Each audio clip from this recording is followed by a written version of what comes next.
Hi friends, இன்னைக்கு கயல் birthday செலிப்ரேஷனோட mini vlog தான் பார்க்க போகிறோம். வருஷம் எங்கள் வீட்டில் நடக்கிறது. கயல் பர்த்டே அப்படின்னா கண்மணி கோச்சுக்குவா, கண்மணி பர்த்டே அப்படின்னா கயல் கோச்சுக்குவா கிஃப்ட்டுக்காக. இந்த வருஷம் கயல் பர்த்டேக்கு கேக் கட்டிங் வந்து கடையில் தான் பிளான் பண்ணியிருந்தோம். என் ஃப்ரெண்ட் ஒருத்தவங்க கஸ்தூரின்னு OMG கேக்ஸ் அப்படின்னு இன்ஸ்டாவில் வச்சுருக்காங்க. அவங்கள்ட்ட தான் கேக் ஆர்டர் பண்ணியிருந்தேன். எங்கள் அக்கா பொண்ணு பர்த்டேக்கு ரசமலாய் கேக் இவங்க கிட்ட தான் ஆர்டர் கொடுத்துருந்தேன். டேஸ்ட்டும் சூப்பராக இருந்தது. அதனால கயல் பர்த்டேக்கும் ஆர்டர் கொடுத்துட்டேன். இவங்க வெட்டிங் பர்த்டே அப்படின்னு எந்த ஃபங்க்ஷனாக இருந்தாலும் நீங்கள் எந்த தீமில் சொன்னாலும் அவங்க கஸ்டமைஸ் பண்ணி தருவாங்க.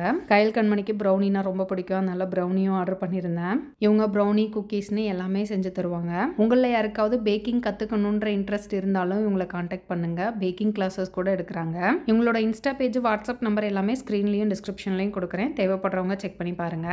கேக் கட்டிங்லாம் முடிச்சுட்டு நைட் டின்னருக்கு பிள்ளைங்க வெளியே போகலாம் அப்படின்னாங்க. திருச்சி பைபாஸ் ரோட்டில் வேணு பிரியாணியோட செகண்ட் பிரான்ச் வந்து ஓப்பன் பண்ணியிருக்காங்க. சரி, அங்கே போகலாம் அப்படின்னு சொல்லி அங்கே போனோம். பிள்ளைங்க கேட்டதெல்லாம் வாங்கி கொடுத்துட்டு டின்னரை முடிச்சுட்டு வீட்டுக்கு கிளம்பிட்டோம். அவ்வளோதான். அடுத்த வீடியோவில் பார்க்கலாம். பாய்.